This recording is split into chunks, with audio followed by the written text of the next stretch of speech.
46 years in the making, the story of an ordinary girl living a life less ordinary. The story's mine. The storytelling is courtesy of the genius that is Nick Warren. I was 22 when the job I loved almost killed me.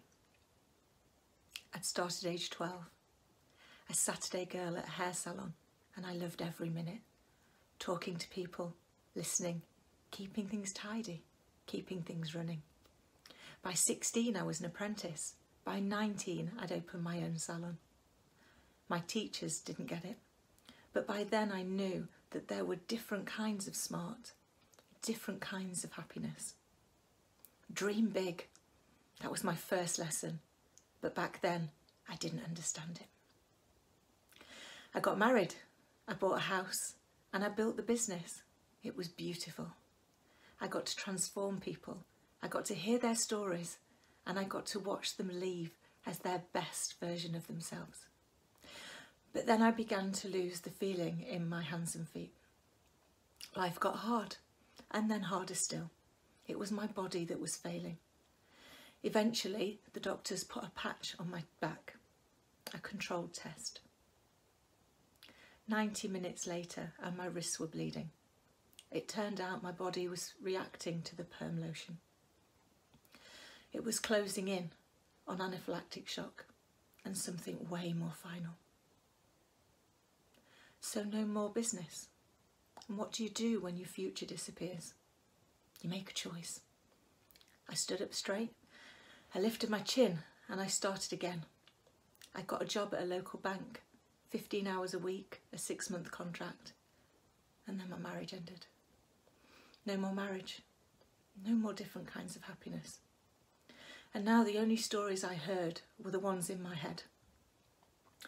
The small voice telling me that I wasn't enough and whispering about mortgage payments. The bank job became full-time. The contract became permanent.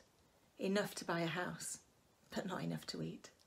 And so I moonlighted, selling tickets at a local nightclub. One night a man came in looking for a free pass. He was big and angry and not on the list. I knew that because I'd made sure of it. He was seeing a friend of mine who worked there, but she'd had enough. She'd asked me for help. I asked the guy to step aside, and he got angrier, nastier. He picked up a bottle and he held it over my head. And I heard the small voice whisper, "Not enough, not enough, not enough." But I made a choice.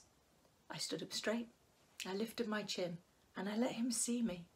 My breath too shallow, my heart too fast. I let him see me not back down, and I watched as he stepped back.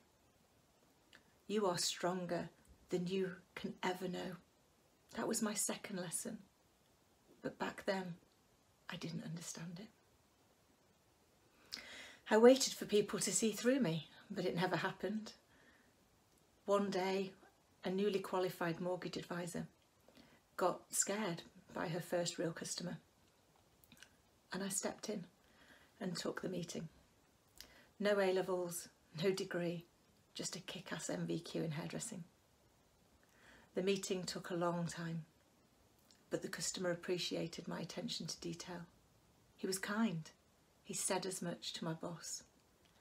And I got the job full-time. In time, I won Leader of the Year, but I still didn't believe. I kept smiling and working, waiting to be found out, an imposter in borrowed skin.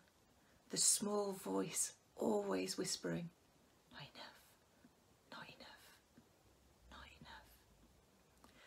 And then I got pregnant and the world turned on its axes and I learned what love really was. My daughter was my miracle. Scarlett is my North Star, a truly different kind of happiness. She was 9 months old when I found the lump in my breast. More doctors, more tests, more division. I gave up work so my partner could pursue his dreams. Her father left 3 days before my pre-op, an affair. So there I was, an unemployed single mother facing surgery. I wept until 3. And then I dried my tears Because what do you do when your future disappears? You make a choice. I got a job 4 days later, interim managing director, 138 staff, and I negotiated hard, desperate, double my normal rate, and 2 days off the following week for training. The training went well. The day after the hospital released me, I was back at work. I stood up straight, I lifted my chin, and I started again. And that's when I learned the last lesson, that I was enough, that I knew what to do, to talk to people, to listen, to keep things running. And if you want to understand a big business, run a small one. 3 months turned into 6, and I found my replacement. I moved on, and I did it again, and again, and again. And now I coach others, leaving a legacy to make Scarlett proud. I still feel doubt. I still hear the small voice, but I won't let it drown out the lessons of the last 46 years. I won't let it become the voice in Scarlett's head. Because this is for you, my darling. Dream big, stay strong, be kind, and always remember, we are all someone's miracle. Thank you for listening. And thank you, Nick Warren. You are a legend.